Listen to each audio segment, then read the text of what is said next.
এটা হচ্ছে প্লাস্টিক ডোরের কবজা। এই কবজাটা আমি এখন লাগাবো। এই যে দেখেন, এই যে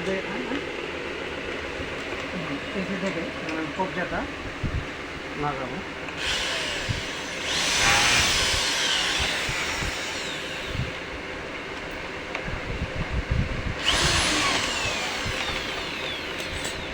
এটা হচ্ছে কবজা। ধন্যবাদ।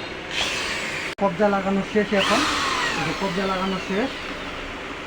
কবজা লাগানো শেষ পর্যায়ে একটা দরজার মধ্যে 4টা কবজা লাগালে অনেক মজবুত হয়। এই যে 4টা কবজা লাগাইছি, অনেক মজবুত হয়। এখন আমি লাগাবো ছিটকানি।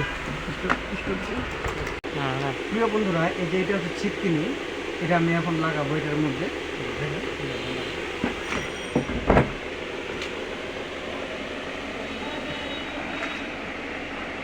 এটা হচ্ছে হ্যান্ডেল, আমি এটা আগে লাগাবো হ্যান্ডেলটা। আপনারা একটু দেখবেন প্লিজ ভিডিওটা ভালো করে। এই যে এটা মাপ নিয়ে একটু মেজারমেন্টটা ঠিক করলাম আর কি, মাপটা নিলাম। আমি এমনি পারি, তারপর আপনাদেরকে দেখানোর জন্য মেজারমেন্টটা নিলাম।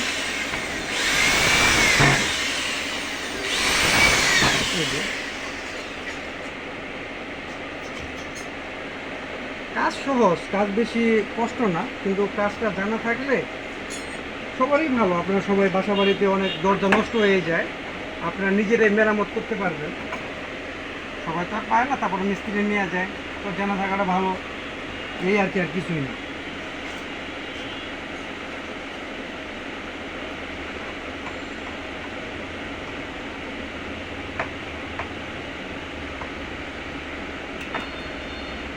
বন্ধুরা, হ্যান্ডেল লাগানো শেষ।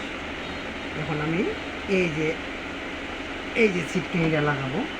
এটাই হচ্ছে আমাদের মূলত সেফটি। কারণ দরজা যদি ছিটকিনি না থাকে তাহলে সবাই তো ধাক্কাধাক্কি করবেই না। এটা হচ্ছে রিপিট মেশিন, আমি আগেও দেখাইছি, এটা এখনও দেখাচ্ছি। এই যে আমি রিপিট মারতেছি।